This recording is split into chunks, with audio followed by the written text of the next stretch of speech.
بسم اللہ الرحمن الرحیم۔ یہ ریڈیو قطر FM 107 ہے۔ اب آپ محمود احمد سے خبریں سنیے۔ ابتدا میں پیش خدمت ہیں اہم خبروں کی سرخیاں۔ صاحب اسم امیر نے جمہوریہ کینیا کے صدر کو آج ان کے ملک کے یوم آزادی کی سالگرہ کے موقع پر مبارکباد کا برقی پیغام ارسال کیا ہے۔ آج صبح شورا کونسل کا ہفتہ وار باقاعدہ اجلاس شورا کونسل کے اسپیکر کی صدارت میں منعقد ہوا۔ نائب وزیر اعظم اور وزیر خارجہ سے آج بل اینڈ میلنڈا گیٹس فاؤنڈیشن کے شریک چیئرمین نے ملاقات کی، اور وزیر مالیات سے برطانیہ کے وزیر مملکت برائے سرمایہ کاری نے ملاقات کی ہے، جو اس وقت قطر کے دورے پر ہیں۔ یہ تھیں اہم خبروں کی سرخیاں، اور اب سے چند لمحوں بعد تفصیل سے خبریں نشر کی جائیں گی۔ لیجیے اب آپ تفصیل سے خبریں سنیے۔ صاحب اسم امیر شیخ تمیم بن حمد آل ثانی نے جمہوریہ کینیا کے صدر ڈاکٹر ولیم روٹو کو آج ان کے ملک کے یوم آزادی کی سالگرہ کے موقع پر مبارکباد کا برقی پیغام ارسال کیا ہے۔ نائب امیر شیخ عبداللہ بن حمد آل ثانی اور وزیر اعظم و وزیر داخلہ شیخ خالد بن خلیفہ بن عبدالعزیز آل ثانی نے بھی اس موقع کی مناسبت سے جمہوریہ کینیا کے صدر کے نام مبارکباد کے برقی پیغامات روانہ کیے ہیں۔ قطر فاؤنڈیشن برائے تعلیم، سائنس اور سماجی ترقی کی چیئرپرسن صاحبۃ السمو شیخہ موزہ بنت ناصر نے کل شام ایجوکیشن سٹی کے آکسیجن پارک میں قطر فاؤنڈیشن دریشہ پرفارمنگ آرٹس فیسٹیول کے دوسرے ایڈیشن کی افتتاحی تقریب میں شرکت کی۔ افتتاحی تقریب میں قطر فاؤنڈیشن کی وائس چیئرپرسن اور CEO شیخہ ہند بنت حمد آل ثانی، شیوخ اور وزراء نے بھی شرکت کی۔ اس 7 روزہ فیسٹیول کا مقصد، جو فیفا ورلڈ کپ قطر 2022 کے دوران جاری رہے گا، عرب ثقافت اور ورثے کو منفرد پرفارمنسز، تعلیمی ورکشاپس اور تفریحی سرگرمیوں کے ذریعے اجاگر کرنا ہے۔ اس فیسٹیول سے ہر طبقے اور عمر کے لوگ لطف اندوز ہو سکتے۔ آج صبح شورا کونسل کا ہفتہ وار باقاعدہ اجلاس شورا کونسل کے اسپیکر حسن بن عبداللہ الغانم کی صدارت میں منعقد ہوا۔ اجلاس کے آغاز میں شورا کونسل نے خلیج کی کونسل برائے تعاون کی سپریم کونسل کے 43ویں اجلاس اور ریاض چینی خلیج تعاون اور ترقی کے سربراہی اجلاس میں صاحب اسم امیر کی شرکت کی تعریف کی۔ یہ دونوں اجلاس ریاض میں منعقد ہوئے۔ شورا کونسل نے ان دونوں اجلاسوں کے حتمی اعلامیوں کو سراہا، جس میں فیفا ورلڈ کپ قطر 2022 کی میزبانی اور انعقاد کے لیے قطر کی تعریف کی گئی ہے، جس نے دنیا کے لوگوں کے درمیان مہذب اور ثقافتی ہم آہنگی کے معاملے میں اہم رول ادا کیا ہے۔ شورا کونسل نے صاحب اسم امیر شیخ تمیم بن حمد آل ثانی اور عوامی جمہوریہ چین کے صدر شی جن پنگ کے درمیان ہونے والے مذاکرات کے نتائج کا بھی خیر مقدم کیا، جن میں دونوں دوست ممالک کے درمیان دو طرفہ اسٹریٹجک شراکت داری اور مختلف شعبوں، خاص طور پر اقتصادی، سرمایہ کاری، توانائی اور صنعت کے شعبوں میں دو طرفہ تعاون کو فروغ دینے پر تبادلہ خیال کیا گیا۔ کونسل نے خلیجی سربراہی اجلاس کے نتائج کا بھی خیر مقدم کیا، جس میں مشترکہ خلیجی حکمت عملی کو مضبوط بنانے کی ضرورت پر زور دیا گیا ہے۔ ریاض چینی خلیجی سربراہی اجلاس برائے تعاون اور ترقی کے نتائج کو بھی سراہا گیا، جس میں GCC کے ممالک اور چین کے درمیان باہمی تعلقات کو مضبوط بنانے کی ضرورت پر زور دیا گیا ہے۔ بعد ازاں شورا کونسل نے آج کے اجلاس کے ایجنڈے میں شامل موضوعات پر بحث مکمل کی اور ان کے بارے میں مناسب فیصلے صادر کیے۔ اجلاس کے اختتام پر شورا کونسل نے صاحب اسم امیر شیخ تمیم بن حمد آل ثانی، صاحب اسم الوالد امیر شیخ حمد بن خلیفہ آل ثانی، نائب امیر شیخ عبداللہ بن حمد آل ثانی اور قطری عوام کو قطر کے قومی دن کی سالگرہ کے موقع پر مبارکباد دی، جو ہر سال 18 اکتوبر کو منایا جاتا ہے۔ شورا کونسل نے ملک کے مفاد کے لیے محنت جاری رکھنے اور شہریوں کی امنگوں پر پورا اترنے کی مخلصانہ کوشش کے عزم کا اعادہ کرتے ہوئے صاحب اسم امیر سے وفاداری کے عہد کی تجدید کی۔ نائب وزیر اعظم اور وزیر خارجہ شیخ محمد بن عبد الرحمن آل ثانی سے آج بل اینڈ میلنڈا گیٹس فاؤنڈیشن کے شریک چیئرمین بل گیٹس نے ملاقات کی، جو اس وقت قطر کے دورے پر ہیں۔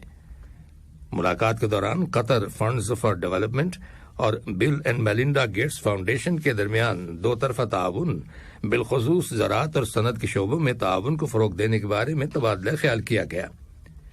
بل گیٹس نے فیفا ورلڈ کپ قطر 2022 کے انعقاد میں قطر کی کامیابی پر نائب وزیر اعظم اور وزیر خارجہ کو مبارکباد دی۔ وزیر مالیات علی بن احمد الکواری سے آج صبح قطر کے دورے پر آئے ہوئے برطانیہ کے وزیر مملکت برائے سرمایہ کاری لارڈ ڈومینک جانسن نے ملاقات کی، جس کے دوران مالیات کے شعبے میں دو طرفہ تعلقات کے علاوہ مشترکہ تعاون کے وسائل تلاش کرنے کے ساتھ ساتھ اقتصادی، تجارتی اور سرمایہ کاری کے شعبوں میں تازہ ترین ڈیولپمنٹ پر تبادلہ خیال کیا گیا۔ وزیر مالیات علی بن احمد الکواری نے بات چیت کے دوران طویل مدتی شراکت داری کی اپرچونٹیز پر روشنی ڈالی، جن سے دونوں ممالک فائدہ اٹھا سکتے ہیں۔ وزیر مملکت برائے توانائی امور انجینئر سعد بن شرید الکعبی سے آج جمہوریہ عراق کے نائب وزیر اعظم اور وزیر پیٹرولیم حیان عبدالغنی نے ملاقات کی۔ اس ملاقات کے دوران جو پیٹرول برآمد کرنے والے عرب ممالک کی تنظیم اوپیک کی کویت میں وزارتی کونسل کے اجلاس کے موقع پر ہوئی دو طرفہ تعلقات اور قطر اور عراق کے درمیان توانائی کے شعبے میں تعاون کو فروغ دینے کے وسائل پر تبادلہ خیال کیا گیا۔ یہ خبریں ریڈیو قطر سے نشر کی جا رہی ہیں۔ درجنوں یہودی آبادکاروں نے جنہیں قابض اسرائیلی فوج کی مکمل حمایت حاصل تھی، آج صبح مسجد اقصی کے صحنوں پر دھاوا بول دیا۔ وہ مسجد کے مغربی دروازے سے اندر داخل ہو گئے اور اشتعال انگیزی کا مظاہرہ کیا اور اپنی مذہبی رسم تلمودی ادا کی۔ قابض اسرائیلی فوج نے اس دوران میں نمازیوں کے مسجد میں داخل ہونے پر پابندی لگائے رکھی۔ فلسطینی خبر رساں ایجنسی وفا کی رپورٹ کے مطابق قابض اسرائیلی فوج نے مغربی کنارے کے کئی علاقوں سے متعدد فلسطینیوں کو گرفتار کر لیا۔ قابض فوج نے شہر الخلیل کے داخلی راستوں پر کئی فوجی چوکیاں بھی قائم کر دی ہیں اور شہریوں کی گاڑیوں کو روک کر ان کی تلاشی لینے اور ان کی آمد و رفت میں رکاوٹ پیدا کرنے کا سلسلہ شروع کر رکھا ہے۔ ادھر کل شب شہر جنین میں قابض فوج کی فائرنگ سے ایک 16 سالہ فلسطینی لڑکی شہید ہو گئی۔ قابض فوج کی فائرنگ سے کم از کم 2 فلسطینی زخمی ہوئے جبکہ 3 کو فوج نے گرفتار کر لیا۔ آج ترکی کے صدر رجب طیب اردوان نے ان کے یوکرین کے ہم منصب ولودیمیر زیلنسکی کے ساتھ ٹیلی فون پر بات چیت کی، جس کے دوران دونوں ممالک کے دو طرفہ تعلقات اور باہمی دلچسپی کے امور پر تبادلہ خیال کیا گیا۔ دونوں صدور نے بحیرہ اسود کے پار گرین کوریڈور یعنی اناج راہداری کے معاہدے کی توسیع پر بھی تبادلہ خیال کیا۔ صدر اردوان نے صدر زیلنسکی کو یقین دلایا کہ موسم سرما میں یوکرین کے عوام کی انسانی امداد کی ضروریات کو پورا کرنے کے لیے ترکی اپنی کوششیں مسلسل جاری رکھے گا۔ یاد رہے کہ اس سے پہلے ترکی کے صدر نے روس کے صدر ولادیمیر پوٹن سے استنبول معاہدے میں توسیع کے حوالے سے ٹیلی فون پر بات چیت کی تھی۔ جنوبی کوریا کے اسلحے کی خریداری کے محکمے نے کہا ہے کہ اس نے 190 بلین وون کی لاگت سے ایک منصوبے پر کام شروع کر دیا ہے، جس کے تحت سن 2028 تک مقامی طور پر فضا سے زمین تک مار کرنے والے گائیڈڈ میزائل تیار کیے جائیں گے۔ اس میزائل کو لڑاکا جیٹ طیاروں میں نصب کیا جائے گا۔ زمبیا کے دارالحکومت لوساکا کے شمال میں ملک میں غیر قانونی طور پر داخل ہونے والے 27 تارکین وطن کی لاشیں ملی ہیں۔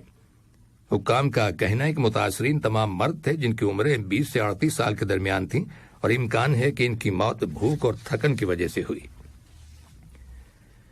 ایکواڈور کے جنوب مشرقی شہر مکارا میں آج صبح زلزلہ آیا جسے 4.9 ریکٹر سکیل پر ریکارڈ کیا گیا۔ زلزلے سے کسی قسم کے جانی یا مالی نقصان کی کوئی اطلاع نہیں ملی۔ اور امریکہ کی جنوبی ریاست کیلیفورنیا میں شدید برفانی طوفان آنے کی خبر ملی ہے۔ امریکی محکمہ موسمیات نے خبردار کیا ہے کہ یہ طوفان کئی روز تک جاری رہے گا اور تیز ہواؤں کے ساتھ برف باری ہوگی۔ حکومت نے کیلیفورنیا ہائی وے کا ایک حصہ جھیل تابو کے علاقے میں شدید برف باری کی وجہ سے بند کر دیا ہے۔ آخر میں اہم خبروں کی سرخیاں ایک بار پھر سن لیجیے۔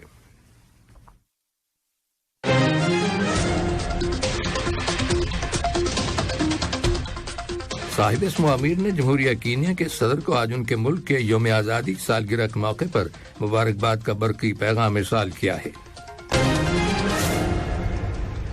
آج صبح شورا کونسل کا ہفتہ وار باقاعدہ اجلاس شورا کونسل کے اسپیکر کی صدارت میں منعقد ہوا۔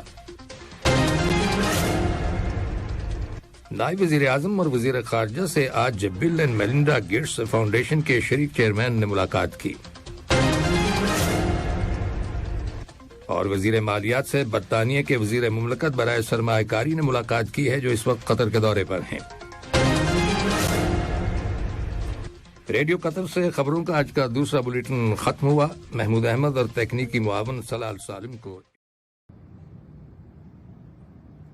السلام علیکم، میں ہوں شیخ نور امل بوا کی 1 کیو ریال سے، اور کافی دنوں سے میں سوشل میڈیا پہ بہت سے ویڈیو دیکھ رہا تھا، بہت سے لوگوں کا جاب چلے گئی اور ٹرمینیٹ کر دیے ہیں، ملک بھیج رہے ہیں۔